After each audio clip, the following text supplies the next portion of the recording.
Welcome to this explainer. Today, we're going to objectively unpack the rapidly growing longevity market strictly by the numbers. There is a whole lot of noise out there right now about living forever, right? But we really want to cut through that hype and look at exactly what the data, the venture capital, and the regulatory shifts are actually telling us about the future of human health. Here is our agenda for today. First, defining the longevity market. Second, the innovations driving the sector. Third, the efficacy and cost debate. And fourth, what lies ahead. Let's jump right into Section 1, defining the longevity market, from biomarkers to biological age. Longevity isn't just some vague concept about living longer anymore. It's a highly active, operational medical sector. It encompasses concrete treatments for things like menopause and hormone replacement therapy. It includes the massive surge in weight loss drugs, specifically GLP-1s, which are now being studied for their long-term cardiovascular and anti-aging benefits. Crucially, this market is defined by rigorous biomarker testing and algorithms designed to calculate your actual biological age, rather than just your chronological age. The whole industry is really shifting from selling unverified supplements to providing a highly quantified, data-driven view of a patient's health span. And to truly grasp the financial scale of this space, the estimated market size sits at roughly $500 billion. Let that number sink in for a second. $500 billion. And this valuation isn't just coming from wealthy consumers paying out of pocket. It's because extending the health span, which is the number of years a person lives disease-free, and cutting long-term chronic healthcare costs is the one objective that all stakeholders, from patients to massive insurance payers, can actually agree on. It's absolutely a modern gold rush. Moving right along to Section 2, innovations driving the sector, and specifically, the rush of venture capital. The massive capital flowing into this sector proves that investors are seeing immediate value in comprehensive health data. Take Function Health, for example. They're a startup offering over 100 biomarker blood tests and concierge medicine, and they recently raised a $298 million Series B, reaching a $2.5 billion valuation. Then you have Neko Health, a full-body scanning company, which raised $260 million, hitting a $1.8 billion valuation. Prenuvo pocketed $120 million for their prophylactic MRI technology, and Superpower secured a $30 million Series A. This isn't speculative seed money we're talking about. These are massive, late-stage funding rounds for companies that are operating right now. But beyond the raw funding of scan and blood test companies, other major players are integrating directly into our daily lives. You've got wearables, like the smart ring maker Oura, most recently valued at $11 billion, heavily involved in real-time health tracking. You have MiniHealth, which specifically tailors longevity offerings for women, which is already covered by payers, by the way, recently raising $50 million. And you have companies like 100 Health trying to build an entire health operating system to aggregate all this lab data.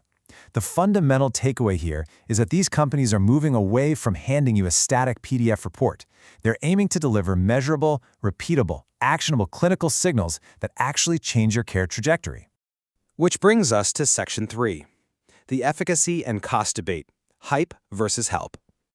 There is a really interesting quote from venture capitalist Morgan Cheatham, the head of healthcare at Brayer Capital, that perfectly encapsulates the skepticism in this space. He highlights the concern that full-body scans might just induce what he calls VIP syndrome. The core medical concern here is that more information doesn't automatically equal a better outcome. These pricey, out-of-pocket scans don't definitively diagnose anything. They just flag anomalies. And those anomalies then require traditional doctors to order more confirmatory testing, like biopsies or localized imaging. That can severely strain an already overstressed, understaffed traditional healthcare system, often for zero clinical benefit.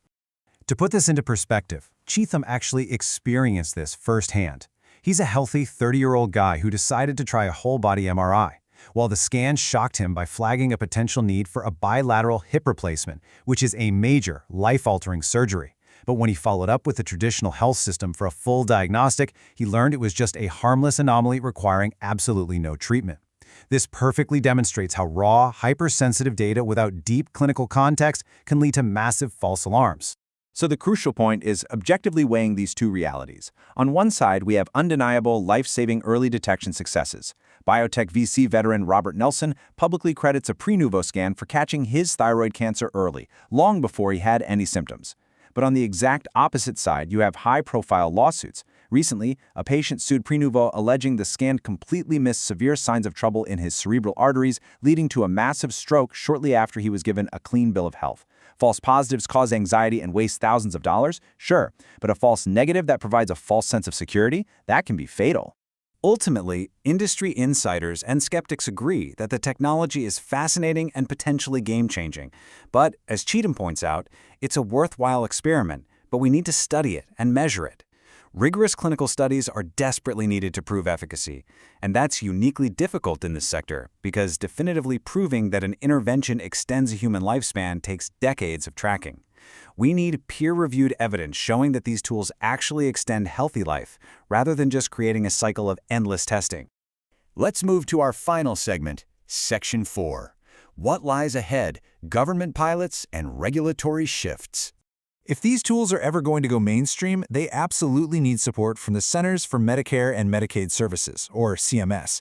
And the federal government is quietly building a fast lane for this tech. They've introduced a coordinated pipeline. Step 1 is the Access Program. That's a massive 10-year model from CMS that pays providers to manage chronic conditions with tech, but payments are linked strictly to positive patient outcomes. Step 2 is Tempo, an FDA pilot that allows a select group of not yet authorized medical devices to be used within Access to gather real-world data safely. And Step 3 is MAHA Elevate.